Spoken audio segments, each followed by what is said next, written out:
सदीन कलना परत मोहे घड़ी पलनी सदीन ये रे आली पिया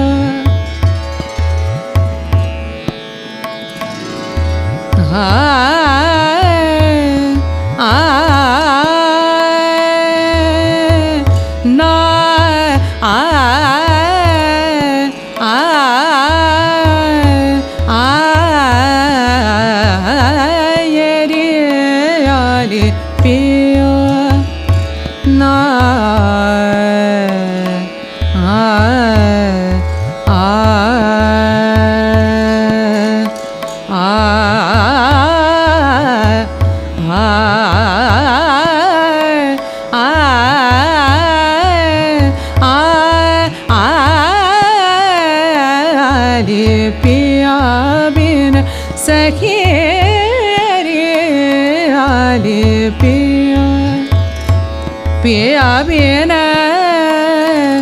कलना परत परत परत मोहे ये आली पिया पिया बिन कलना पिया बिन कलना परत ये आली पिया बिन सखी रे आली पिया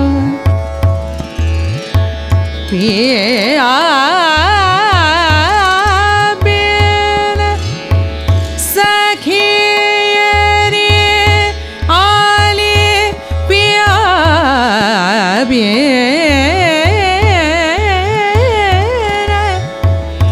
पिया पिया बिन कलना रे आरे पिया पिया पिया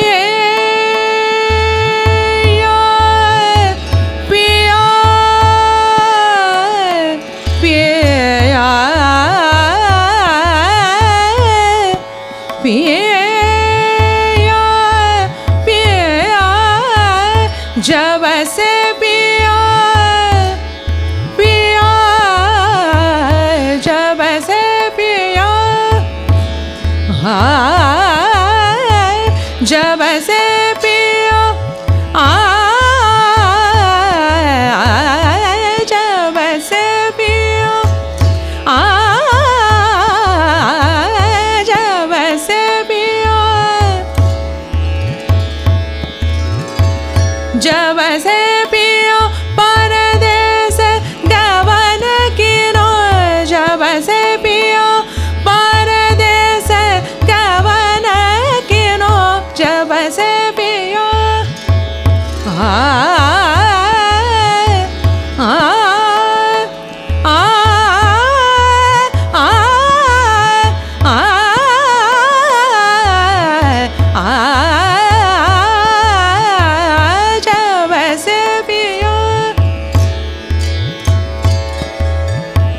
जब से पियो परदेस गवन किनो रतिया कटत मोहे तारे गिन गिन रतिया कटत मोहे तारे गिन गिन ये रे यारी पिया बिन सखी रे यारी पिया ये रे यारे पिया ये रे यारे पिया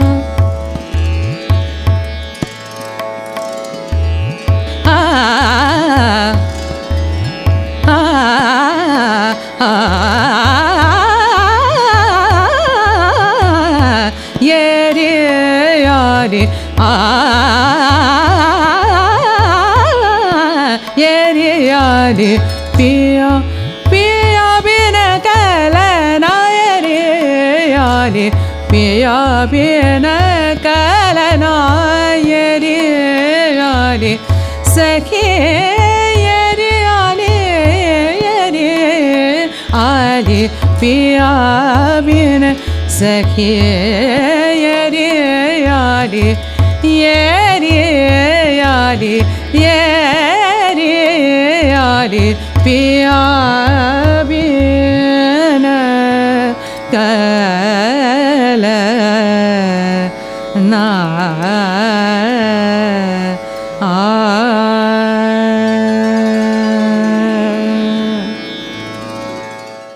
गा नहीं रहा Hema Neralkar Upasni. She has groomed her powerful voice with indefatigable riyaz. Music is truly in her genes. The Sopranos is a music school and recording studio by Hema Upasni. Classical music is always tagged as serious, but with Sopranos, we will bring the fun element with a structured and extensive program. The Soprano studio is equipped with solid-state Logic Super Analog X-Dex console with latest Pro Tools HD Native. The Mehfil Hall can accommodate up to 100 people with Bhartiya Baitak. 50 musicians can perform in the recording studio. With all these facilities, you can shoot your video in our studio to make an amazing impact.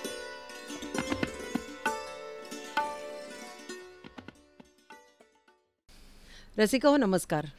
Me Hema Upasani the Sopranos recording स्टुडिओच्या music कहाण्या या पॉडकास्टमध्ये तुमचं हार्दिक स्वागत करते.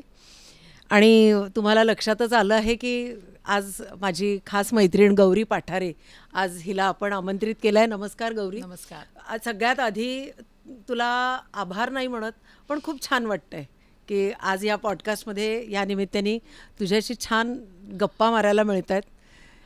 आणि इतकी सुंदर तू पारंपरिक रचनेने सुरुवात केलीस. आणि यमन म्हणजे काय ग, महासागर है ना. तर त्या बंदिशीबद्दल आम्ही जनरली त्या बंदिशीच्या बद्दल तुझ्याकडून ऐकत असतो, पण मला असं वाटतं ही तुझ्याकडून वेगळं काय ऐकण्याची गरज नाही आहे, कारण इतकी अजरामर अशी रचना तू गाऊन, पण वातावरण इतकं सुंदर झालं होतं. म्हणजे मला असं वाटतं आज स्टुडिओतला प्रत्येक भागात यमन असेल, इतकी सुंदर झाली. मला असं वाटतं आपल्या गप्पांना आपण अशीच सुरुवात करूया की तू गाताना इतकं फ्लॉलेस वाटत होतं गाणं तुझं. आणि मग माझ्या डोक्यात एकदम आलं की अरे तू व्हॉइस कल्चरचा पण खूप सुंदर अभ्यास केलेला आहेस, तर त्याच्याबद्दल तू काय सांगशील, व्हॉइस कल्चरबद्दल तुझ्या? बरं, वा, तू सुरुवातच व्हॉइस कल्चरने केलीस. छान वाटलं मला. सर्वप्रथम मी सर्व प्रेक्षकांना हे सांगू इच्छिते की आज आपण ह्या माध्यमातनं आणि ह्या मंचावर भेटतोय खऱ्या, आणि आपण संगीतामुळे जोडलेले आहोत. तर सहकलाकार हे सगळं पुढच्या गोष्टी आहेत, पण हेमा ही माझी बालमैत्रीण आहे. हो. कारण मला नाथराव नेरळकरांच्याकडे माझं जेव्हा औरंगाबादला मी आजोळी जायचे तेव्हा उन्हाळ्याच्या सुट्टीत नाथरावांकडचं माझं जाणं मला आठवतंय. आणि तिथे हेमा पण अशी फ्रॉकमधली आणि मी पण फ्रॉकमधली अशा आम्ही होतो. आणि नाथरावांच्या तिथे जाऊन ते जे काय गाणं चालू असेल तिथे बसायचं, डुंबायचं त्याच्यात आणि यायचं. आणि जुन्या आठवणी खूप आहेत, अतिशय रम्य आठवणी आहेत. त्यामुळे आता परत असं आपण आज ह्या निमित्ताने एकत्र येतो तरी जुन्या आठवणींनाही उजाळा मनात मिळतोच. खरंच आहे. आणि तू विचारलेल्या प्रश्नाबद्दल बोलायचं तर आता ती पारंपरिक बंदिश, आता मी का म्हणलं की काहीतरी गाऊन सुरुवात कर असं जेव्हा तू म्हणालीस, तर माझ्या कार्यक्रमांमध्ये पण मी आता यमनमध्ये येरी आली पियाबिन असेल किंवा दुर्गामध्ये सखी मोरी रुम झुम झपतालातला असेल किंवा आपल्या भूपातलं भूपातली अगदी पारंपरिक बंदिश आहे का ती, अशा बऱ्याचशा बंदिशी मी गाते. कारण त्या प्राथमिक परीक्षेच्या वगैरे त्या पुस्तकांमध्ये वगैरे सगळ्या मुलांना शिकवलेल्या असतात आणि ती बोटं वगैरे मात्रांची वगैरे देऊन त्यांना शिकवल्या असतात. त्या अत्यंत माळबोध पद्धतीने ते शिकतात. मग पुढे जसं त्यांचा गाण्याचा अभ्यास वाढतो आणि मग वेगळ्या बंदिशी, मग वेगळ्या ठेवणीच्या, त्याच्यात साहित्य जास्त जरा जड असेल किंवा जास्त बोलकं असेल, काही ठिकाणी रागांग वेगळं दिसतं, अशा काही वेगळ्या मात्रांवरनं उठणाऱ्या, हे सगळं पुढे चालूच राहतं रिपोर्टर. पण मग ह्या बंदिशींकडे बाळबोध म्हणून एक वेगळ्या अँगलने बघितलं जातं आणि त्या राहून जातात बघायच्या. बरोबर आहे. हा खरा माझा विचार नाही, हा खरं सांगायचं तर किशोरी त्यांचा विचार आहे. आणि त्यांच्या गाण्यातनं तो मी उचलला की अरे आपण ह्या बंदिशींकडे कधी बघणार. हो. मग त्या बंदिशींकडे जसं गाणं, गायकी आणि त्याच्यावरचं मनन चिंतन वाढतं तसं या बंदिशींकडे बघण्याची दृष्टी पण अजून चांगली होते.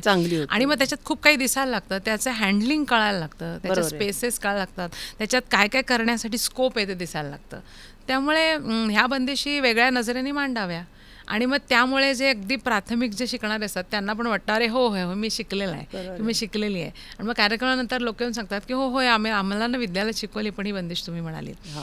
तर म्हणून मी एक खूप मोठा विचार आहे की नवीन लोकांपर्यंत आपण ह्या माध्यमातून पोहोचतो. हां, एक्झॅक्टली, बरोबर ना, की जी बंदिश आपण साधी आपली शिकलोय तीन तालावर हातावर ताल देऊन, पण ती इतक्या सुंदर पद्धतीने फुलवता येते, तर त्याचा आनंद त्यांना जास्त चांगला मिळत असेल असं वाटतं.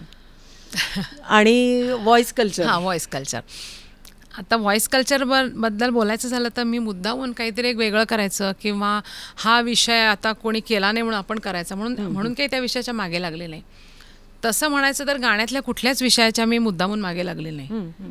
गाणं मला जसजसं खुणावत गेलं, आय थिंक प्रत्येक कलाकाराचा तो असा मोरॉरलेस असाच प्रवास असतो.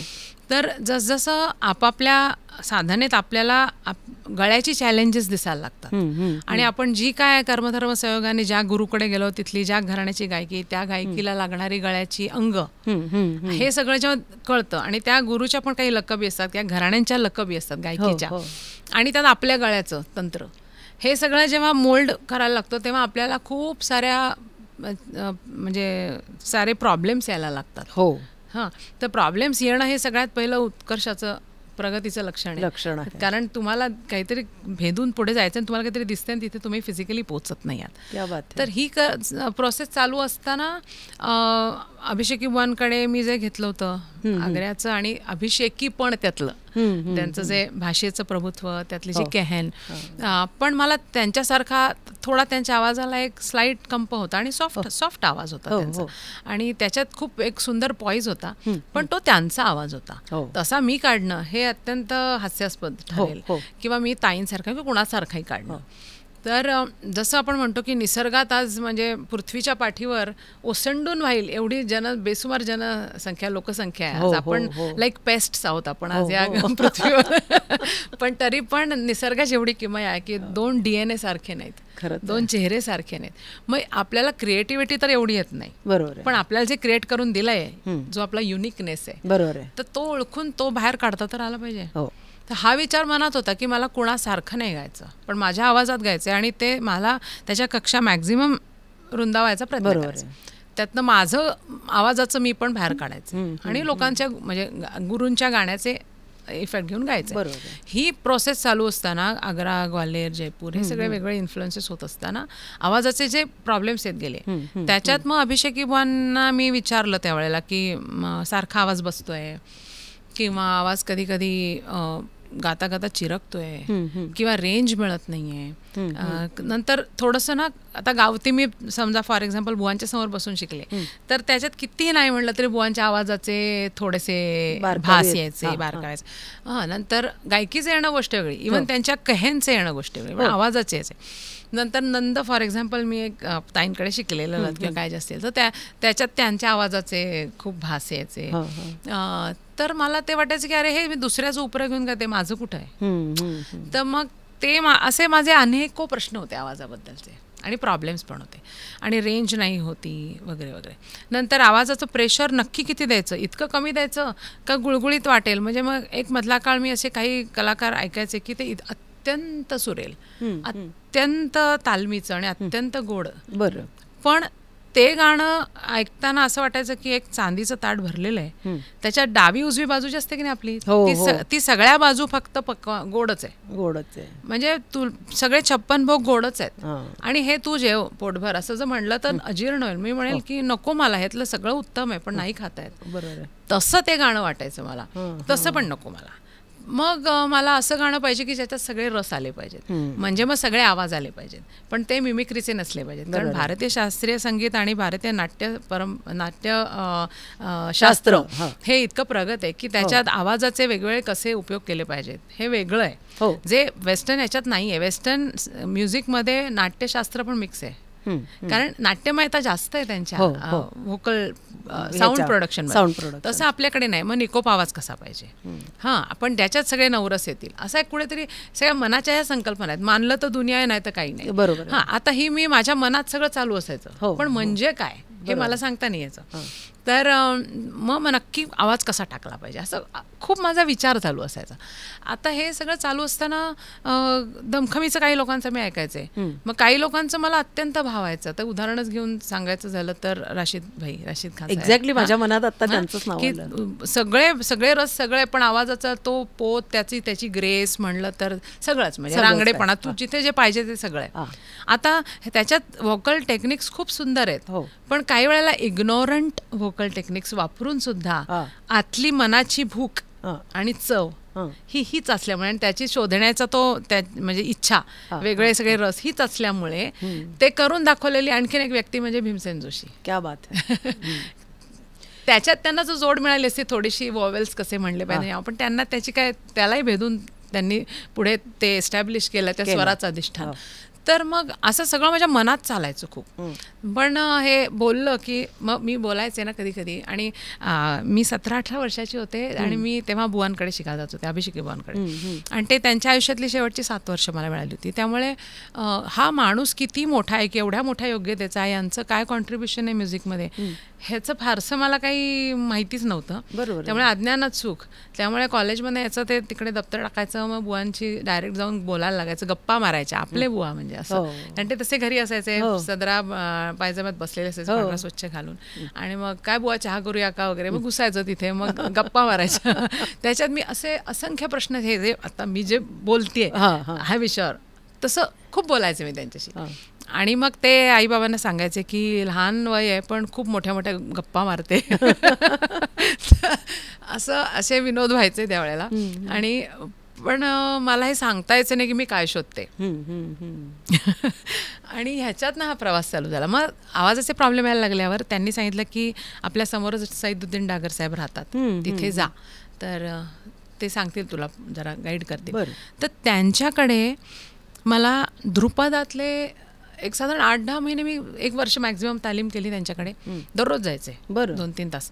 तर ध्रुपदातली सगळी रियाजाची जी प्रकार आहेत, नोमतोम असेल, नुसतं हमिंग असेल, ओमकार असेल, खर्ज असेल, किंवा सरगम असेल, तर गमक असेल, तर ह्या सगळ्याचे रियाज कसे करायचे. म्हणजे त्यांनी ध्रुपद असा, त्याचा ध्रुपदाचा ख्याल नाही म्हणत त्याला, असतं यंत्रे किंवा ध्रुपदातल्या बंदिशी असं काही शिकवलं नाही मला.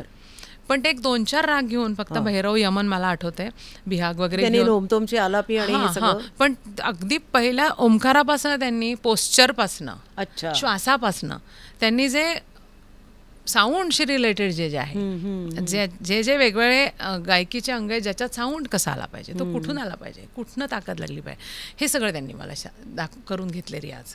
आणि त्याचा माझ्या सर्व विचारांशी आणि मला जी गायकी मी शिकली आणि जी मला गायची आहे त्याच्याशी मी सांगड घातल्यावर मग मला माझे मार्ग सापडत गेले. आणि मग मी ह्या कन्क्लुजनला आले की number 1, voice culture for Indian vocal classical music हे पाश्चात्य व्हॉइस कल्चरवर बेतलेलं असू शकत नाही, कारण त्यांचं संगीत हे फॉल्सेटोवर बेस्ड आहे. हां, त्यामुळे त्यांच्याकडनं शिकून आलेले लोक जे आपल्याकडे त्यावेळेला काय म्हणतात लेक्चर्स वगैरे वर्कशॉप्स करायचे, ते आपल्याला ॲप्लिकेबल नाही आहे. दुसरी गोष्ट, जो गायक आहे, जो गातो, त्यांनीच हे सांगावं. कारण काय गुरुजी म्हणायचे तसं, पिंपळखरे गुरुजी आमचे म्हणायचे, काय मेल्याशिवाय स्वर्ग दिसत नाही, जर रियाज करा. खरंच आहे. तर जो दररोज स्तंभोऱ्यात बसून त्याच्यासाठी तडफडलाय, मेलाय, त्यालाच ते दिसणार, ज्याला प्रॉब्लेम आलेत. की बाबा मी शास्त्रीय संगीत एवढा गात नाही, पण मी व्हॉइस कल्चरवर तुम्हाला ट्रेनिंग देऊ शकतो, असं असूच शकत नाही. त्या माणसाला ते प्रॉब्लेम्स फेस केल्याशिवाय तो कसं बोलणार.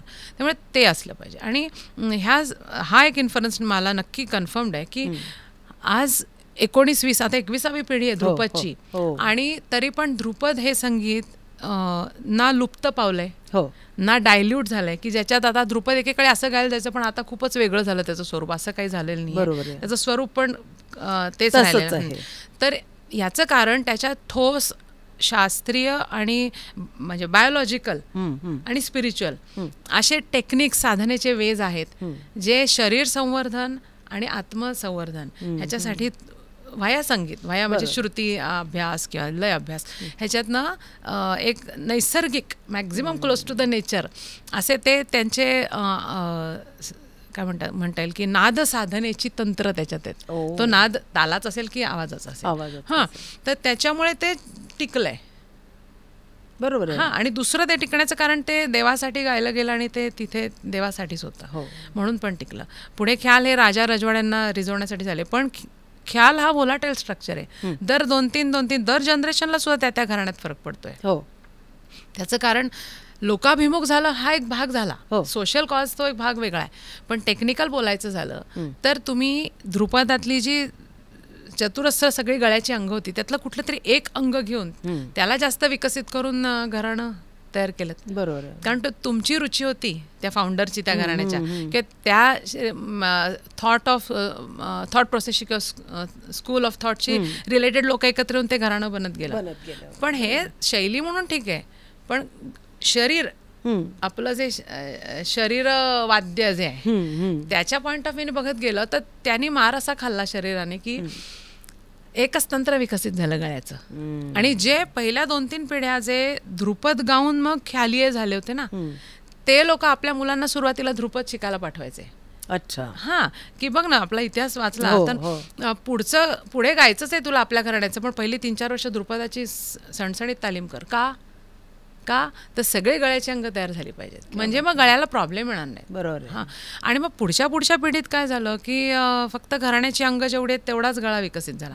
जी अंग त्या गायकीत वापरली जात नाहीत तिथे गळा अविकसित झाला. बरं, आपण म्हणतो अविकसित झाला, पण मग तो त्या गायकीला ऍप्लिकेबल नाही तर काय हरकत आहे? पण हरकत अशासाठी आहे की ज्या घराण्यामध्ये फॉर एक्झाम्पल आकाराचा खूप बडेजाव आहे, जयपूर, हां, मग आकार स्वच्छ निकोप लावा सगळं ठीक आहे, पण वॉवेल्स आणि शब्दोच्चार ह्याच्याकडे तेवढं लक्ष ना, म्हणजे वॉवेल्समुळेच वॉवेलचा जो शेप आहे त्याच्यात जे स्वराचं रेझोनन्स आहे त्याच्याकडे लक्ष न दिलं गेल्यामुळे किंवा थोडं कमी दिलं गेल्यामुळे शब्द बोल इकडे काव्य पुढे नाही आलं. तेच आगरेवाल्यांचं बघ, काव्य पुढे येतं बोलांमध्ये पण, म्हणजे अभिषेकी बुवा बोल करायचे तर ते कीर्तन करतायत असं वाटायचं. इतकं सुंदर रसाळ असायचं ते, त्यातलं ते काव्य पण कळायचं. बरोबर. हां, काय करत बरज्वारी म्हणताना तो जौनपुरी चाललाच आहे, पण त्याच्यात नको रे माझ्याशी असं का करतोय, हा जो प्रत्येक म्हणजे आलापातला भाव सुद्धा प्रत्येक, म्हणजे अगदी ज्याला टेक्निकली गाणं कळत नाही त्याला पण त्या भावनेतनं ते बरोबर कळायचं. तो आलापाचा म्हणजे तो त्यांचा तो एक स्वतःचा एक तो भाव, काय म्हणतात की काही लोक सुरीले असतात, काही काय म्हणतात की भावपक्षी ज्यांचं असतं तसं त्यांचं ते होतं फोर्टे. पण म्हणूनच शब्द हाताळताना तर मग ते शब्द आतून खूप वाटत असेल, पण प्रोनन्सिएशन, शरीर, तुम्हाला जे मिळालेलं वाद्य आहे ते वापरता आलं पाहिजे, त्याच्यामुळे ते अंग विकसित झालं. मग काही आग्रेवाल्यांचं ते झालं, पण आकारात तेवढा जेवढा जयपूरवाल्यांचा तेवढा नव्हता. बरं, जयपूरच्या आकारात कितीही आकार चांगला ठेवला तरी काही अशा पूर्वीच्या गायिका होत्या की आता आपण सायन्सचे स्टुडंट आहोत, आपल्याला हे नक्की सायन्सच्या माध्यमातून लोकांना सांगता येतं की higher the frequency lower is the field of gauge of resonance. Physics सांगतं lower is the frequency, higher is the field of resonance. बरोबर आहे. मग खालच्या साचं फील्ड ऑफ रेझोनन्स एवढं असेल, तर पंचमाचं एवढं असेल आणि षड्जाचं एवढं असेल, पिरामिड. हा, म्हणजे व्हॉइस इज अ पिरामिड. आता तो असा आवर ग्लास सारखा जर व्हायला लागला की एका पॉइंटला आवाज दाबला गेला आणि मग वरती फॉल्सेटो आला, इथे कुठेतरी चिरकलांवर फॉल्सेटो, दॅट इज रॉंग. पण at the same time voice as a cylindrical is also wrong. म्हणजे मी जर म्हटलं की खालच्या साचं जेवढं रेझोनेटिंग फील्ड आहे तेवढाच रेझोनन्स मी वरच्या साला लावायचा प्रयत्न करेन, तर त्यामुळे काय होतं, तो लागणार तर नाही, अनैसर्गिक आहे. तो करण्याच्या नादात तुम्ही ओरडायला लागता वरती. एक्झॅक्टली. आणि मग ओरडून तुम्हाला वाटतं की तो एस्टॅब्लिश झाला, म्हणजे आज संकल्पना चुकीच्या मनात स्थिर होतात. बरोबर आहे. तर मग हे नाही झालं पाहिजे. तर मग तारतम्य भाव ज्याला आपण म्हणतो तो व्हॉइस कल्चर आणि ध्रुपद तुम्हाला शिकवतं, आणि त्यातलं कुठलं अंग कोणी विकसित केलं, पण शेवटी शरीर आणि राग ह्याच्या अंती सगळं आहे. राग पुढे, त्याला लागतं ते शरीर निकोप म्हणजे आपला गळा. बरोबर. आणि मग त्याच्या मागे इकडे बॅक एकदम आपल्या रॅन्डम ॲक्सेस मेमरीमध्ये पाठीमागे आपल्याकडे वेगवेगळ्या कलर बॉक्स, टूल बॉक्स पाहिजेत घराण्याच्या. आणि त्याच्यातनं ओके मारवा आहे का, ठीक आहे, स्कॅटर्ड गायला पाहिजे, आवाज आणि स्वर आणि ते मारव्याचे बरोबर स्वर लागतात का, बरोबर, त्याच्यासाठी लागणारी लोच आणि त्याच्यासाठी लागणारं मध्ये स्पेस ठेवून माझा आवाज जातोय का, आवाज उघडला मारवा पहिला पुढे, आणि मग गायकीतलं एखादं अंग तिथे चपखल बसतं का. मग प पर्यंतचे स्कॅटर्ड आलाप झाल्यावर वरती थोडंसं चलन गाण्यासाठी मी थोडंसं ग्वाल्हेरचं एखादी लडी काढून रंगू शकते का. मग मी बोल करताना थोडेसे आग्राचं काही काढू शकते का, जिथे मला अजून गहनमध्ये रसोत्पत्ती होऊ शकते. मानवनिर्मित आहेत ना घराणी, ते तुमच्या भात्यातले बाण आहेत. राग पुढे, आवाज मध्ये आणि घराणी मागे. घराणं पुढे ठेवलं की कसं असतं की ऊस आपल्या ते मशीनमध्ये घालायचा आणि रस काढायचा, तसं त्या गायकीच्या मशीनमध्ये तुम्ही प्रत्येक राग घालून त्याचा रस नाही निघू शकत. क्या बात है. कारण की खूप कॉन्ट्रोवर्शियल बोलते मी, आणि हे व्यक्तिसापेक्ष नाही, पण हे तुझं स्वतःचं मत आहे. आणि मला नेहमी असं वाटतं की ज्या मार्गाने आपण चालतोय आणि त्या मार्गाने आपल्याला यश मिळतंय, तर त्याचे प्रत्येकाचे तसे थॉट्स सिद्ध होत राहतात. तर त्यामुळे व्हॉइस कल्चरवर बोलायचं झालं तर टेक्निकल भाग वेगळा आहे. मी आता तू एवढं मोठं जे उत्तर तुला देते व्हॉइस या विषयावरचं, त्याच्या मागचं कारण असं आहे की ह्याच्या मागे संकल्पनांचा विचार खूप आहे, खरंच आहे, दॅन टेक्निकचा. आणि म्हणून ती मला गरज उत्पन्न झाली की आवाज असा झाला पाहिजे की त्याला सगळे कंगोरे आले पाहिजेत, की जेणेकरून मी फक्त ग्वाल्हेरचेच राग गाऊ शकते. ग्वाल्हेरचा राग म्हणजे काय, ज्या रागांना ग्वाल्हेरची गायकी शोभून दिसते ते एस्टॅब्लिश होतात ना. हो, हो. मग जयपूरचे वेगळे असतील, पण मग तसं नाही. मला पड्डी पण गाता आला पाहिजे, गडमल्हार पण गाता आला पाहिजे, पण मग तो त्यांचे म्हणजे तुला पाहिजे तो, म्हणजे आता हा पण तर आपण रागांच्याच बाबतीत बोललो, पण पाहिजे तो तुला जॉनर तुला गाता आला पाहिजे. जर तुला तशी गायची तुझी आवड आहे तर ते गाता आलं पाहिजे. आणि तू आता व्हॉइस कल्चरचा इतक्या छान गोष्टी सांगत होतीस की त्याच्यात एक मी तुला एक छोटासा अनुभव सांगते की माझी एक बाहेरच्या देशात राहणारी एक विद्यार्थिनी आहे. तर ती गेली 10-1 वर्ष छान शास्त्रीय किंवा बाकीच्याही जॉनरचं ती माझ्याकडनं शिक्षण घेतेय. पण मध्येच एक असं झालं की त्या देशात तिला असं वाटलं की एक जण आलेत आणि ते म्हणजे जे तू मला मुद्दा तुझा का पटला जास्त, की जसं तू म्हणालीस की तू स्वतः गायिका असून तुला जशा अडचणी येत गेल्या त्याच्याप्रमाणे तू व्हॉइस कल्चरची तुला गरज भासली आणि त्या पद्धतीने तू स्वतःचा अभ्यास सुरू केलास, राईट. तर ते जे गुरु तिथे जे शिकवणारे होते ते स्वतः बैठकीतले गायक नव्हते, पण त्यांनी व्हॉइस कल्चरचा अभ्यास केला असं त्यांनी सांगितलं होतं. आणि त्यानुसार ती त्यांच्याकडे काही दिवस त्यांनी शिक्षण तिने घेतलं. पण त्याच्यानंतर तिचा मात्र गळ्याला खूप जास्त त्रास झाला. कारण काय म्हणजे माझ्या हिशोबाने मला असं वाटत होतं की आपण जनरली काळी 4 पांढरी 6 5 ह्या स्केलमध्ये गातो. लाईट तुम्हाला गायचं आहे तर तुम्हाला काळी 1 जे काय आपल्या नेहमीच्या स्केल्स आहेत त्याप्रमाणे गातो. पण त्यांनी त्यांचा अभ्यास पूर्ण काळी 2 मध्ये घेतला. अर्थात आता ही गोष्ट त्यांना माहिती नसेल असं नाहीये, पण माहिती नाही, पण काहीतरी तिथे त्या टेक्निकमध्ये काहीतरी अशी गडबड झाली की तिचा पूर्ण वर्षभरासाठी आवाज खराब झाला आणि अजूनही ती त्याला तोंड देते. तर ते तसं करू नये, कारण मी मगाशी म्हणलं तसं की जो गातो ना दररोज त्याला प्रॉब्लेम्स येतात. हो, साधनेतले. हे तर साधना पण नाही, आवाजाचं जिम आहे, खरंच आहे, शरीर संवर्धन आहे. या लेवलला बघा आधी की तुम्ही जिमला गेलात आणि तुम्ही कोणीतरी सेल्फ प्रोक्लेम्ड इन्स्ट्रक्टर घेता का? बरोबर आहे. तुम्ही म्हणता मसल टेअर होईल, मला हे होईल ते होईल, त्यांनी माझा चुकीचा व्यायाम करून घेतला. तुम्ही चांगला इन्स्ट्रक्टर कोणते शोधता? हो. आणि मग तिथे तर ते तर मोठे मोठे शरीराचे मसल्स आहेत. हे तर बिचारे स्वरयंत्र ही इतकी व्हॉइस बॉक्स इतकी नाजूक गोष्ट आहे आणि त्याचा भाता पोटात नाही आणि त्याचं सगळं तंत्र काय म्हणतात सुशीर वाद्यासारखं आहे. हां, तर ते स्किल्ड माणसाकडनं शिकलं पाहिजे. स्किल्ड कोण? जो एक्झिबिट करू शकतो. बरोबर आहे. हां, जो एक्झिबिट नाही करू शकत त्याला आतून काय घडतंय ते कसं कळणार? बरोबर आहे. हां, त्यामुळे मला नाही वाटत की जो गात नाही त्यांनी हे शिकवावं किंवा त्याचं काही त्याच्याबद्दल क्लेम करावं. आणि दुसरं जो गातो पण पाश्चात्य तिकडनं शिकून आलं असं होणारच नाही. जो गातो त्याला ते तिकडनं शिकून आल्यावर कळेल की हे आपल्याला ॲप्लिकेबल नाही आहे. पण कोणी जर वेस्टर्न व्हॉइस कल्चर शिकवत असेल तर ते आपल्याला ॲप्लिकेबल नाही. आणि व्हॉइस कल्चरची पुस्तकं पण मी चिक्कार बघितली त्यावेळेला मी माझ्या शोधात असताना. त्यात ॲनॉटॉमी सगळी सांगितलेली आहे, असं होतं, डायफ्रॅम वेगळी असते, मग तिकडनं प्रेशर द्यायचं, सगळं ठीक आहे, मान्य आहे मला. पण युस्टेशन ट्यूब असते, मग कुठून काय कुठे, पण नाद आहे ना, गुरुमुखी आहे. व्हॉइस कल्चर ही गुरुमुखी विद्या आहे. समोर तुम्ही तो व्हॉइस प्रोड्यूस करून दाखवा आणि टेक्निक दाखवा. बरोबर आहे. कसं आहे, आता मी शिकवते ना तेव्हा कसं आहे की परफॉर्म्ड आर्ट आणि परफॉर्मिंग आर्ट ह्या 2 प्रकार आहेत की नाही. परफॉर्म्ड आर्ट कुठल्या? डिझाईन काढणं, पेंटिंग करणं, शिल्प करणं, बनवणं. त्याच्यात तुम्हाला इरेझर आहे. आणि तुम्ही घरी तुमचा मूड लागलेला असताना तुम्ही ती गोष्ट तयार करून जे अनवॉन्टेड चुकले ते खोडून किंवा ते तेवढं करून परत पुन्हा ते डागडुजी करून फायनल प्रॉडक्ट तुम्ही प्रदर्शनाला घेऊन जाता. पण परफॉर्मिंग आर्ट आहे, तिथे तुम्ही लोकांच्या समोर ती गोष्ट घडवता, तुमच्याकडे इरेझर नाही. बरोबर आहे. नंबर 1. हां, आणि नंबर 2 तुम्ही हे करत असताना काय म्हणता येईल की त्यामुळे प्रिसिजन जास्त लागतं तुम्हाला. तुमच्या माध्यमावरची कमांड ही खूप जास्त लागते. त्याच्यामुळे व्हॉइस ही गोष्ट ही परफॉर्म करणाऱ्याकडनंच शिकावी. क्या बात आहे. आणि आता बोलता बोलता आपण उल्लेख केला बघ की तू अभिषेकी बुवांकडे शिकायला जात होती, तर साधारण कधीपासून जायला लागलीस त्यांच्याकडे?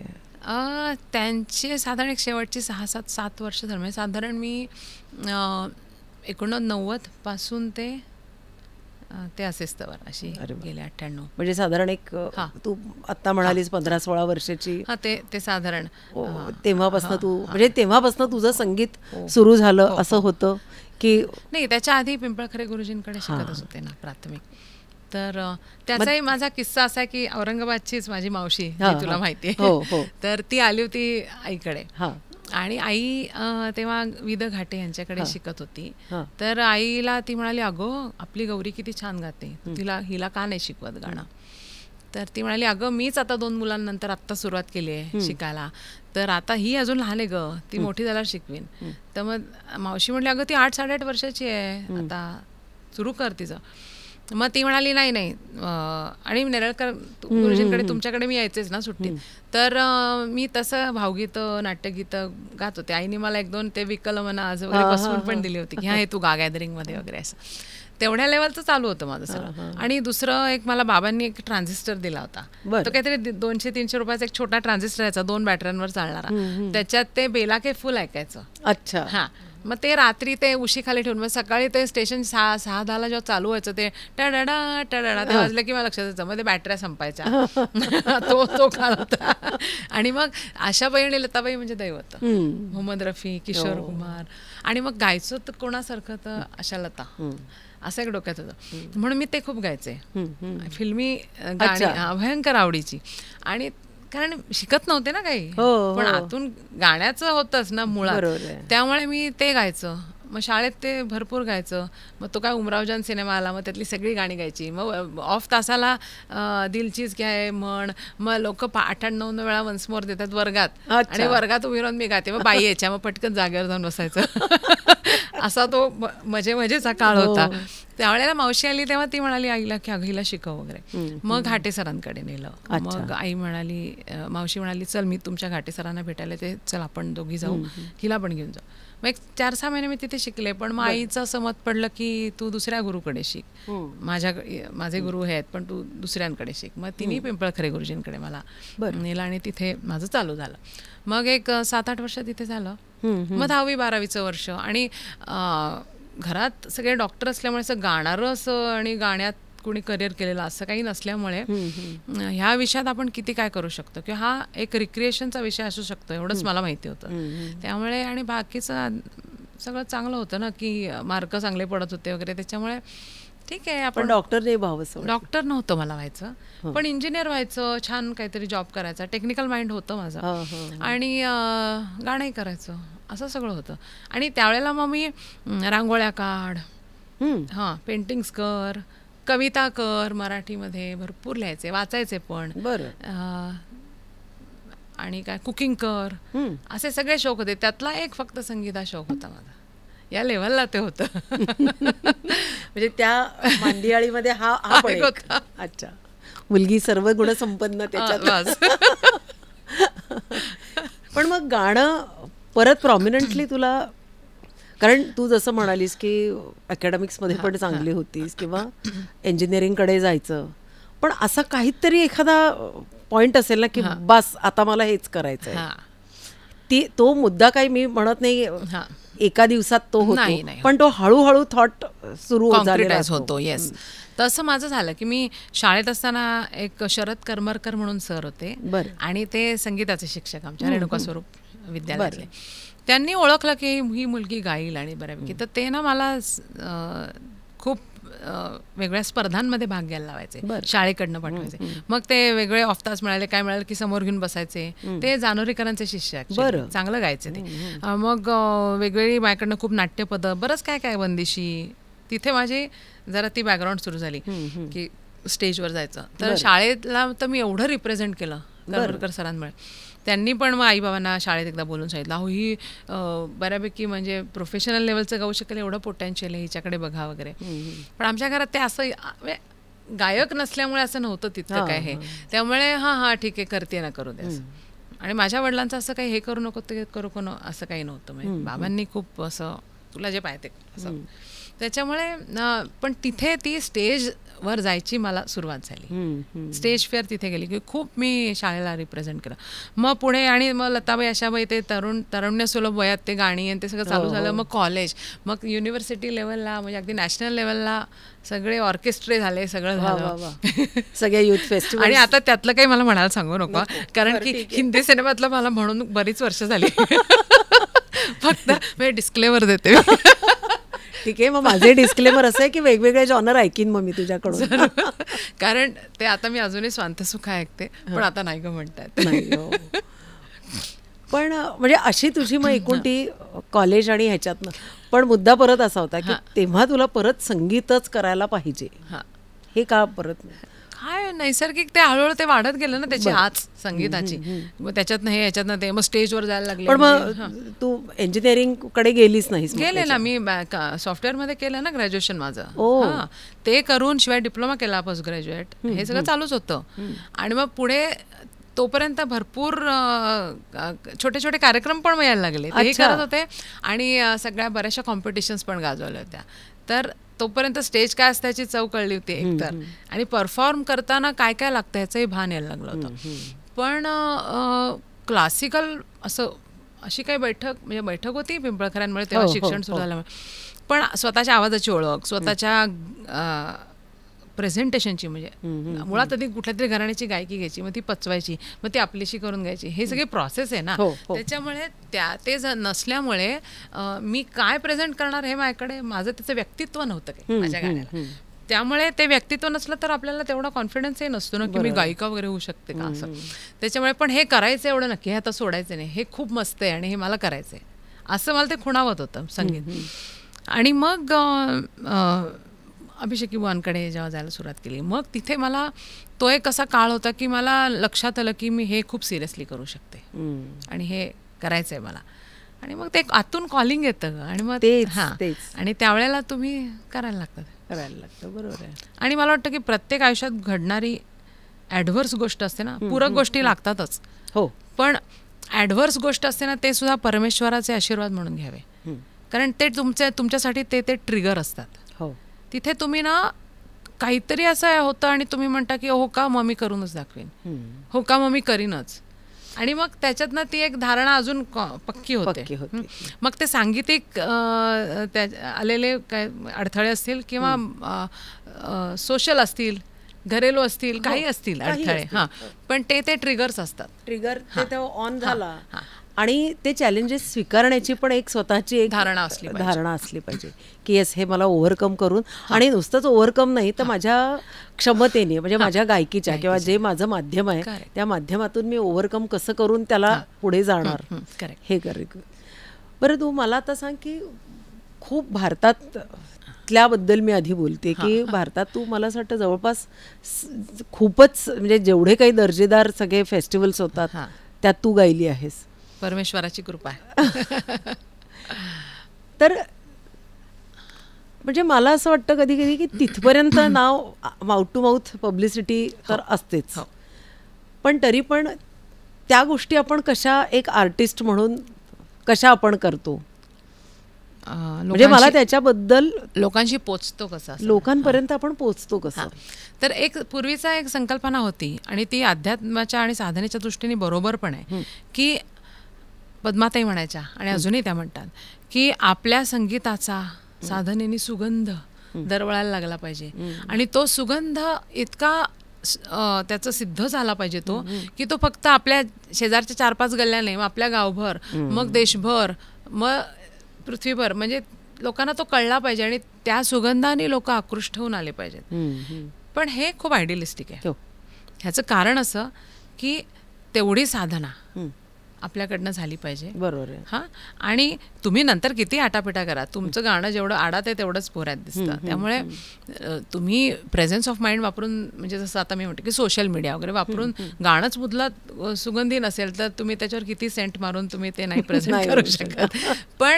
पण ह्या 2 एक्स्ट्रीम्स झाल्या. तर तारतम्य भाव असावा असं माझ्या व्यक्तिमत्वात आहे की मुळात आधी आयडियलिस्टिक आहे त्याची कास्त नाही सोडली पाहिजे. ते जे खरं आहे तेच नाणं बोलणार, तिथली दररोज ते रियाज आणि ते तर सुटतच नाही. बरोबर आहे. पण आता जनसंख्याच एवढी आहे, लोकसंख्या, आणि त्याच्यात एवढं अबंडंट टॅलेंट आहे, किती टॅलेंट आहे. आता त्याच्यात आपण लोकांपर्यंत पोहोचणार तरी कधी. मग आपल्याला अशा जमान्यात आहोत की कर्मधर्म सेवकांनी आपल्याला सोशल मीडिया आहे, जी फ्री मीडिया आहे, फ्री माध्यम आहे आपल्याकडे, फ्री माध्यम आहे, आणि ते तुमच्या हाताशी आहे, पाहिजे त्या वेळेला तुम्ही ती गोष्ट देऊ शकता. तर तुम्हाला ते वापरण्याची जर कला आणि तो सेन्स असेल तर तुम्ही लोकांपर्यंत पोचू शकता. आणि त्याच्यासाठी जे टेक्निकल गोष्टी त्या शिकून ते तुम्ही पोचलं पाहिजे. नंतर तुम्ही एखाद्या काही चांगले ऑर्गनायझर आहेत जे जाणकार आहेत, चांगलं गाणं ऐकतात, अशा लोकांना कधीतरी वन्स इन अ व्हाईल तुम्ही विचारलं की बाबा मला बोलवा की हे माझं काम जरा ऐका बघा, ही लिंक घ्या, त्याच्यात मला नाही वाटत काही कमीपणा आहे. ॲट द सेम टाइम अतिशय त्यांच्या हात धुवून मागे लागणं हे पण अत्यंत म्हणजे स्वतःचा एक काय म्हणतात एक आत्मसन्मान किंवा स्वाभिमानाच्या ही पलीकडे जाऊन मागे लागणं ही काही फार ग्रेसफुल नाही. आणि ह्या गोष्टी आता ज्या मी बोलतेय ह्या बोलणं फार काही चुकीचं नाही. म्हणजे ह्या विषयावर लोक बोलत नाहीत. नाही, मी तुला आता तेच म्हटलं ना की आता मघाशी पण बोलताना आपण बोललो होतो की ताकाला जाऊन भांडं लपवायचं.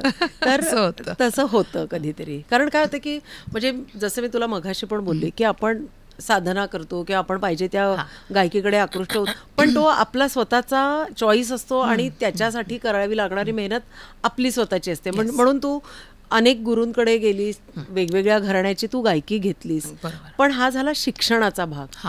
पण जेव्हा ॲज ए तुला आर्टिस्ट म्हणून स्वतःला ग्रो करायचंय किंवा मी जे घेतलेलं नॉलेज आहे बरं, आपल्याच सारखी आपल्या रेसमध्ये खूप लोक असतात, म्हणजे खूप आर्टिस्ट असतात, पण एक आर्टिस्ट म्हणून जेव्हा आपण 10 ठिकाणी पोचायला पाहिजे आणि त्या माध्यमातून आपण आणखीन सिद्ध होत जातो. करेक्ट. तर तू आणि मला ह्या गोष्टीचं खूप कौतुक वाटलं होतं जेव्हा मला असं वाटतं मी तुला तेव्हा फोन करून तुझ्याशी अमेरिकेच्या टूरच्या बद्दल की तू स्वतः तो एवढा मोठा टूर तू ऑर्गनाईज केलास आणि तू स्वतः आणि व्हॉइस कल्चरची पण त्याच्यामध्ये हे की इतक्या ठिकाणी तू फिरून सुद्धा तुझा सर्दी झाली, खोकला झाला म्हणून कार्यक्रम हे झाल्याचं कधी ऐकिवात नाही आलं. पण म्हणजे ह्या गोष्टीचं मला खरंच खूप कौतुक वाटलं की एक स्त्री आर्टिस्ट म्हणून पण मी तुला हे सांगते की म्हणजे मला तुझा प्रचंड तेव्हा अभिमान वाटला. म्हणजे मी ही गोष्ट इतक्या जणांकडे नंतर बोलले की अरे मला गौरीचं खूप कौतुक वाटतं की ती कसं काय हे सगळ्या गोष्टी करू शकली. असं सगळं बरेच मुद्दे तू बऱ्याच गोष्टींना टच केल्यास या प्रश्नात. त्याच्यासाठी आधी तुझं कौतुक की तुझी निरीक्षण हे चांगली आहे, क्षमता आणि संवेदनाक्षम आहेस तू, ॲज अ आर्टिस्ट आहेस म्हणल्यावर असणारच.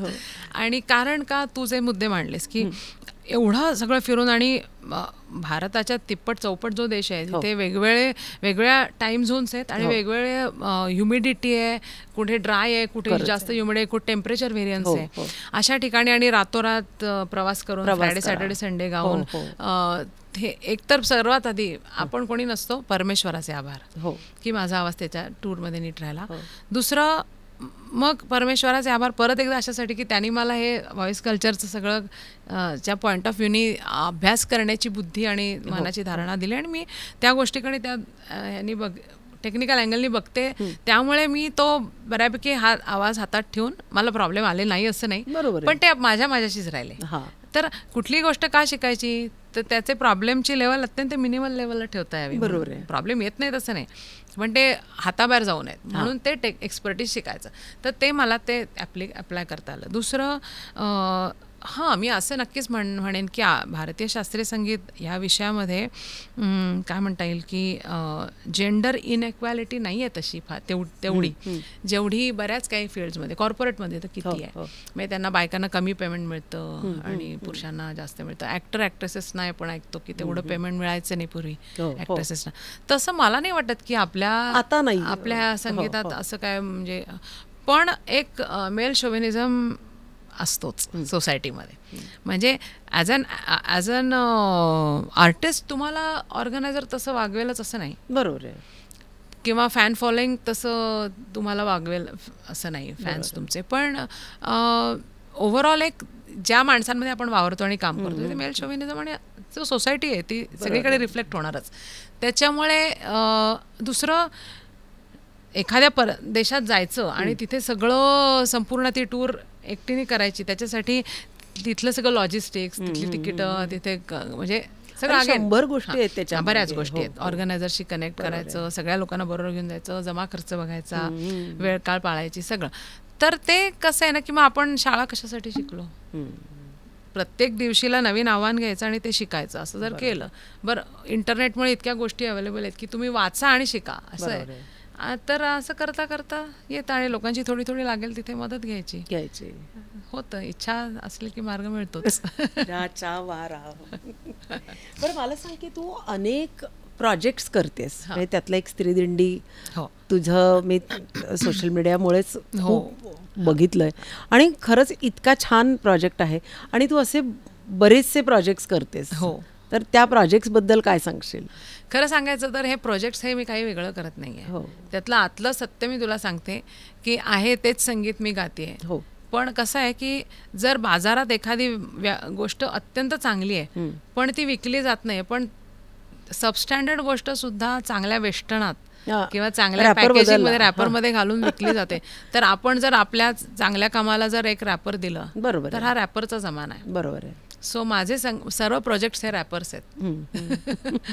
अशासाठी की आता वैष्णव दिंडी, मग वैष्णव पंथातले सगळं म्हणजे जे आपण म्हणतो की पारंपरिक जे पंढरीला जाणारे सगळे जे लोक आहेत आणि तिथे जे सगळी जी परंपरा आहे तर वैष्णव पंथातली ती पण आहे, शिवाय श्रीकृष्णावर आधारित जी काही भजनं आहेत वगैरे सगळं वैष्णव दिंडीत आम्ही गातो.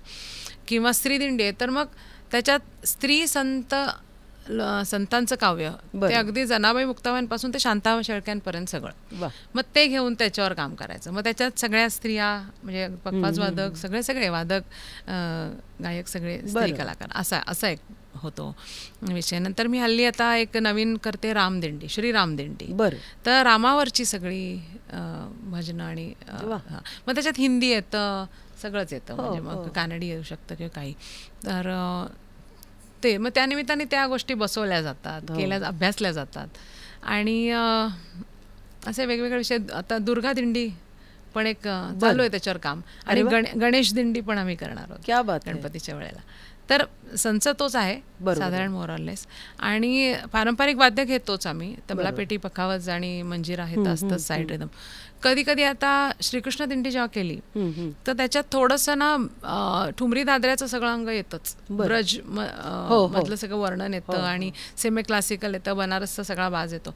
मग थोडे आम्ही वेस्टर्न एलिमेंट्स पण घेतले त्याच्यात, सिंथ घेतलं होतं, नंतर ते कहोन घेतलं होतं, म्हणजे थोडं त्याला एक वेगळं रॅपिंग केलं होतं. पण ह्याच्या पलीकडे जाऊन संगीताची मोडतोड करून आवर्तन संकल्पना जी आहे आपली भारतीय शास्त्रीय संगीताची ती मोडून तुम्ही फक्त एंडलेस ताल जो वेस्टर्न म्युझिक मध्ये चालतो त्याला परावर्तित परत होतच नाही, सायकल बनत नाही, अशा ठिकाणी काहीतरी करायला जाणं किंवा सायकल मध्ये राहून पण थोडंसं तू वाजव मी सवाल जवाब करणं थोडा लेवलला ठीक आहे, पण त्याच्यातनं एक काय आकृती काहीच बनत नाही जॉनरची. आणि मग त्याला मी अशा काही संकल्पना बघितल्या की काय सप्तरंग वगैरे असं काहीतरी नाव द्यायचं, मग त्याच्यात 7 रंग, मग राग हामका राग लाल रंगाशी जोडलेला आहे, मागे LED लाल ठेवायचे, मग त्याच्यात काहीतरी बंदिश म्हणायची ती लाल रंगाशी कशी जोडली ह्याचं काहीतरी आटापिटा करून मध्ये ते निरूपण करायचं. असं काहीतरी वेग संकल्पना करण्यापेक्षा त्यातल्या काही चांगल्या जमलेल्या संकल्पनाही आहेत लोकांनी केलेल्या, पण लोक फ्युजनच्या नावाने काही करतात. तर एकतर माझा तो पिंड नाही आणि मग मी एवढंच करू शकते की मला जे संगीत येतं म्हणजे सेमी क्लासिकल असेल, बनारस बाजाचं असेल किंवा आपलं पारंपरिक भक्ती संगीत असेल किंवा शास्त्रीय संगीत आणि बंदिशी असतील, त्याला मी फक्त एक कोंदण देऊ शकते. बरोबर आहे. त्यामुळे मी माझा विचार या प्रोजेक्ट्स करताना हाच ठेवलेला आहे की आहे तेच म्युझिक पण ते एखाद्या विषयाशी निगडीत करून प्रेझेंट करायचं. क्या बात आहे.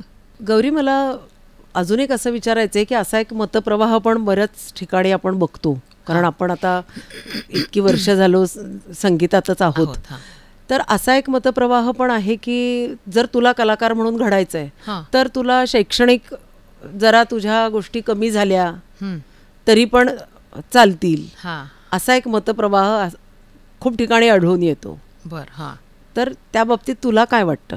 म्हणजे पारंपरिक जे काही गुरुकुलांमध्ये म्हणलं जायचं, काही गुरु म्हणायचे की अरे तुझं शाळेत फुकट किती वेळ जाईल, त्याच्यापेक्षा शेवटी गाण्यातच पडायचं तर रियाजात बस, असं तुला म्हणायचं.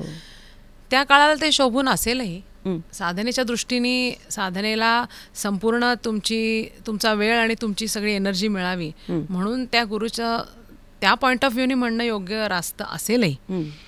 पण आजच्या काळात बघायचं झालं तर एकतर आपण असं त्या विषयाचं ज्ञान समजा कुठल्याही विषयाचं घेत असताना आता मी समजा इंजिनिअरिंगला जायचं असं 12वीत ठरवलं आणि मी इंजिनियर पण अजून झाले नाही आहे आणि मग पुढे इंजिनियर झाल्यावर मला सुपर स्पेशलायझेशन किंवा स्पेशलायझेशन एरोनॉटिक्समध्ये करायचं आहे फॉर एक्झाम्पल एक सिनारिओ.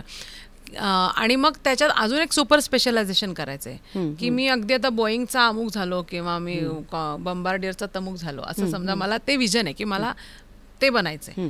तर मी 11वी-12वी पासून असं म्हणायला लागेन का की मी बंबार्डियरचा एरोनॉटिकल इंजिनियर होणार किंवा मी आहे असं सेल्फ प्रोक्लेम म्हणलं तर लोक हसायला लागतील तुम्हाला की अरे काय गल्लीत फिरताना सगळ्यांना सांगतोय, आत्ता 11वीला बसलाय.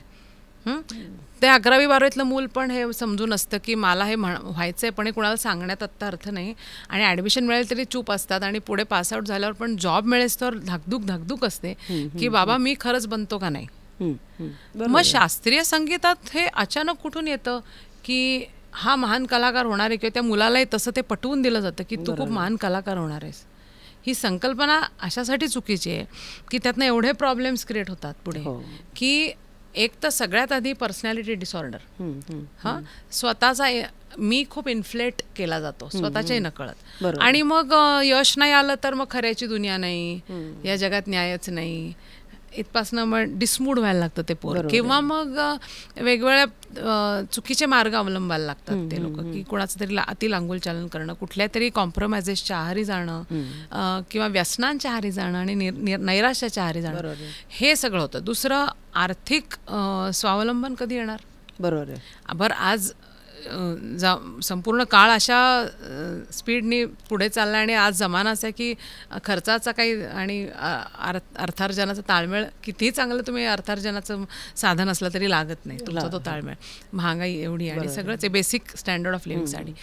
तर कुठलाही जो कलाकार आहे तो त्याच्या बेसिक गरजा भागल्या तरच तो कला करू शकेल ना. बरोबर. तर त्याच्यासाठी काय तुमचं माध्यम आहे ते तर तुमच्याकडे नाही आणि त्याचं एक स्किल नाही कुठलं तुमच्याकडे दुसरं. पण तिसरी अत्यंत महत्त्वाची गोष्ट, तुम्ही जर चांगलं काही शिकलात, डॉक्टर झालात, इंजिनियर झालात, CA झालात, अजून काय झालात, तर त्यामुळे जे वेगवेगळे विषय हाताळले जातात प्लस त्यामुळे वेगळ्या लोकांच्या मध्ये तुमची जी उठबस होते, त्याच्यामुळे जे तुमची समाजात वावरण्याची तुम्हाला जे कसब येतं, ह्या सगळ्यामुळे तुमची पर्सनॅलिटी घडते. ती पर्सनॅलिटी तुमच्या गाण्यात प्रतिबिंबित होते आणि मग तुमचं गाणंही एक वेगळ्या स्टँडर्डचं होतं. सो ह्या सर्व कारणांसाठी मला असं वाटतं की एक ज्या कुठल्या विषयात आपल्याला इन्क्लिनेशन आहे, गती आहे, त्या विषयात तुम्ही व्यवस्थित एक प्रोफेशनल शिक्षण घेऊन त्याच्यात काहीतरी बनवून त्याच्यातनं अर्थार्जनासाठी नोकरी व्यवसाय काय असेल तो करून मगच गाणं बजावणं साईड बाय साईड लहानपणापासून केलं पाहिजे. आणि जर इच्छा तिथे मार्ग, तुम्ही जर 24 तासाचं नियोजन नीट केलं तर तिथे तुम्हाला तो वेळ सत्कारणी लावता येतो. आणि 24 तास गाण्याला वाहून घेतलंय ह्याच्यापेक्षा मला दिवसातले 2 किंवा 3 तास रियाजाला मिळतात, तर त्या वेळेचा सदुपयोग अजून चांगला होतो कारण जबाबदारीची जाणीव जास्त असते. आणि समजा 24 तास तुम्ही लावून घेतलेत तरी देखील एवढ्या लेव्हलचे साधक आपण आहोत का की 24 तास आपण गाण्यात राहू शकू. बरोबर. एवढी आपली क्षमताच नाही आहे मनाची, मग त्याच्यात पण बोर व्हायला होईल. सो आणि पर्सनॅलिटी घडणार नाही, 4 पैशाची भ्रांत पडेल. तर हे सगळं अति आहे टोकाचं, ते करण्याची काही गरज नाही. बरोबर आहे. बरीच लोक म्हणजे बरेच आर्टिस्ट एका लेवल नंतर स्वतःच्या काहीतरी कंपोजिशन्स किंवा अशा या सगळ्या रचना त्यांच्याकडून आपसूक घडत असतात. तर त्या अनुषंगाने तू पण काही रचना केल्या आहेस किंवा काही तुला सुचलंय, असं काही झालंय? अत्यंत प्रामाणिकपणे सांगायचं तर वेगवेगळे राग निर्माण करणं, वेगळ्या बंदिशी निर्माण करणं किंवा एखाद्या जोड रागांमध्ये काही जे जोड नव्हते जयपूरचे ते बनवणं, ही कधी कधी त्या गायकीची आणि त्या आर्टिस्टची ही गरज आहे आणि तेवढी प्रतिभा आहे म्हणून काही लोकांनी केले. हो. अश्विनीताई, किशोरीताई, कितीतरी आमचे माझे गुरुजी अरुण द्रविड, तर अशा अनेक अभिषेकी बुवा. पण ह्या सगळ्या लोकांना एक वेगळी प्रतिभा घेऊन आलेले लोक आहेत हे. तर अत्यंत प्रामाणिकपणे सांगते की माझ्याकडे ती प्रतिभा नाही. आणि त्यामुळे मला काव्याचा रस घेता येतो, मला काव्य करता येतं, पण बंदिशी करताही येतील, पण मला ती आतून इच्छाही होत नाही आणि तेवढी प्रतिभाही नाही. आणि मला असं वाटतं की जे काय इंटलेक्ट आहे, जे काय दिलेलं, ते दोन ठिकाणी आपण लावतो. एक तर क्वांटिटेटिव्ह आणि क्वालिटेटिव्ह. तर क्वांटिटेटिव्हमध्ये मग भरपूर रेपोर्टर, म्हणजे खूप बंदिशींचा संग्रह आणि प्रत्येक बंदिश तऱ्हेतऱ्हेने रंगवता येण्याचं कसब, तेही आलंच पाहिजे. पण क्वालिटेटिव्ह इंटलेक्ट असं आहे की तो एकच राग, पण तो इतके वर्ष आणि इतका त्याच्या आत जाऊन तो आला पाहिजे, आणि त्याच्यात शारीरिक म्हणजे आवाजाच्या क्षमता, भावनिक, बरोबर, हा टेक्निकल मग नंतरच्या म्हणजे गायकीच्या, आणि मग भावनिक, आणि मग तो लर्न आणि देन अनलर्न या लेवलला जाऊन तो आपण रागच बनलो पाहिजे. आणि आपल्या नावावर जसं भूप, हा तुला भूपाचं दर्शन हवं आहे, जा ऑनलाईन आणि किशोरी त्यांचं आहे, तुला यथार्थ दर्शन घडेल, असा त्यांनी तो घडवून गेलाय. बरोबर. किंवा असे अनेक राग अनेक कलाकारांनी घडवले. तसं आपल्या नावावर एखादा तरी राग असावा, एवढी तरी आपली क्षमता व्हावी की आपल्या नावावर ते 1-2 राग आहेत की त्या रागांचं दर्शन हवं असेल तर ह्यांचंच ऐक, तुला यथार्थ दर्शन मिळेल, अशी माझी इच्छा आहे जास्त. आणि त्याच्यामुळे माझा प्रवास त्या बाजूने जास्त आहे. त्याच्यामुळे मी अजूनही काही अशा निर्मितीच्या मागे फारशी नाही आहे. बरं, काय ऐकवशील? हो, तू म्हणाले तेच मी तुझ्याकडनं खूप ऐकणार आहे, पण मला वाटतं मी काय म्हणतात गोष्टी वेल्हाळ आहे. आणि पण अगं ह्याची पण खूप गरज होती की ते जे विचार आहेत ना, म्हणजे आमचा जो म्युझिक कहाण्या हा जो पॉडकास्टचा विषय किंवा त्याचा जो नाव आहे, ते आम्ही का ठरवलं होतं की एक आर्टिस्ट घडताना प्रत्येकाची स्टोरी, प्रत्येकाचा पाथ वेगवेगळा आहे, आणि त्याचे विचार, तर त्याचे विचार, तुला येणाऱ्या चॅलेंजेस वेगळे होते, तू त्याच्यातनं तू कशी ओव्हरकम करून तू तुझ्या एम पर्यंत कशी पोचली, गोलपर्यंत. तर ह्या सगळी जर्नी जी आहे ना, ती मला असं वाटतं की नवीन येणाऱ्या लोकांना, किंवा नवीन तर मी म्हटलं ते तर त्यांना तर आनंद मिळेलच, पण मी तुला सांगते की आज या माध्यमातून आम्ही जवळपास एक 50च्या वरती आमच्या आता हे पॉडकास्ट झालेले आहेत, आणि खूप छान त्याला रिस्पॉन्स मिळतो आहे. तर त्या सगळ्यांचा प्रवास ऐकताना मलाच इतकं छान वाटतं की अरे की कितीतरी गोष्टी आहेत. नाही तर लोक खूप एक्सक्युजेस देतात, आणि बायका पण बऱ्याचशा देतात, अहो घर कामाची किंवा जबाबदारी सगळी असताना मला नाही, माझी आवड मला नाही करता येते. तर त्या सगळ्यांना हे चपखल उत्तर आहे की नाही, ह्या सगळ्या गोष्टी होऊ शकतात. आणि आता तर आपण अशा काळात आहोत की होऊ शकत नाही ही गोष्टच नाहीये, सगळ्या गोष्टी सगळेजण करू शकतात. खरंच. तर म्हणून म्हटलं की हा जो प्रवास, जो तुझा प्रवास आज आपण रसिकांना ऐकवला, तर म्हणून म्हटलं की ह्याची एक छान मस्त सांगता आपण एखाद्या काहीतरी जे तुला छान गावंसं वाटतंय, म्हणजे तू सगळं छान गातेस, पण जे आज ऐकवायची तुझी इच्छा होतीये मनातून, ती आपण नक्की ऐकूया. एक मीरेचं भजन ऐकवते. क्या बात है.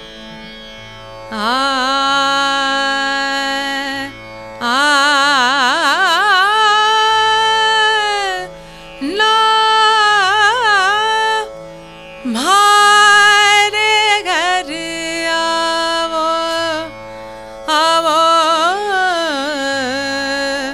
आवो जी,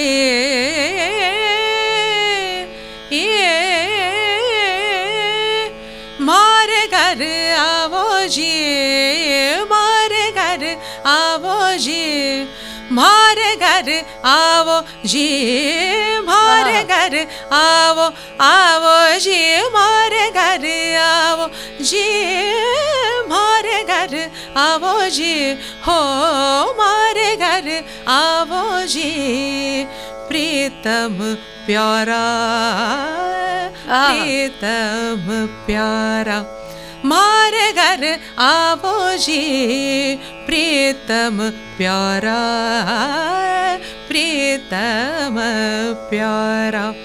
तन मन धन सब, तन मन धन सब, तन मन धन सब भेट धरूंगी, तन मन धन सब भेंट धरूंगी, भजन करूंगी तुम्हारा,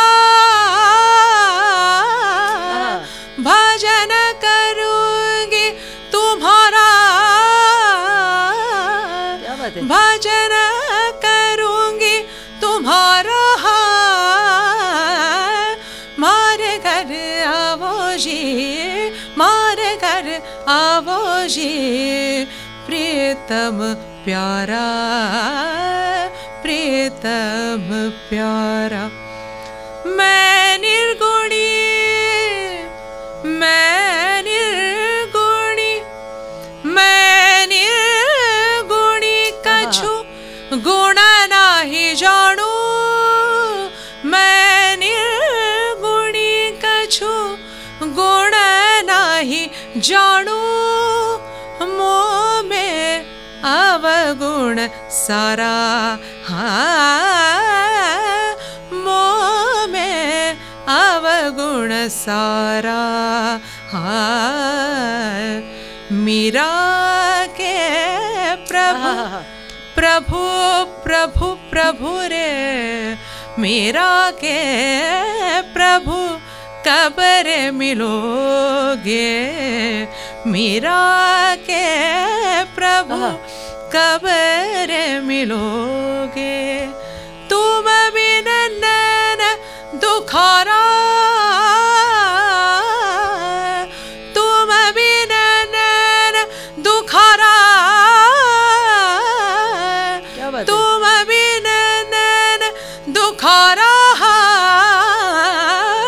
मारे घर आवो जी, मारे घर आवो, आवो जी, मारे घर आवो जी, मारे घर आवो जी, मारे घर आवो जी, प्रीतम प्यारा, प्रीतम प्यारा, प्रीतम प्यारा, प्रीतम प्यारा। क्या बात आहे, वाह वाह, काय मस्त वाटतंय ग. तर म्हणजे खरं तर इतक्या छान भजनाच्या नंतर काही बोलायचीच इच्छा नाही आहे, पण तरी पण रसिक हो की असंच एका नवीन आर्टिस्टच्या बरोबर आपण परत पुढच्या एपिसोडमध्ये भेटूया. तोपर्यंत नमस्कार. थँक्यू. नमस्कार. आणि मला पण तुला मनापासून शुभेच्छा आणि धन्यवाद द्यायचे की माझी आठवण ठेवून तू मला अशा गप्पा मारायला बोलवलंस. तर खूप मलाही आनंद वाटला आणि तुझ्याही संपूर्ण या कार्याला शुभेच्छा. थँक्यू. थँक्यू. नमस्कार.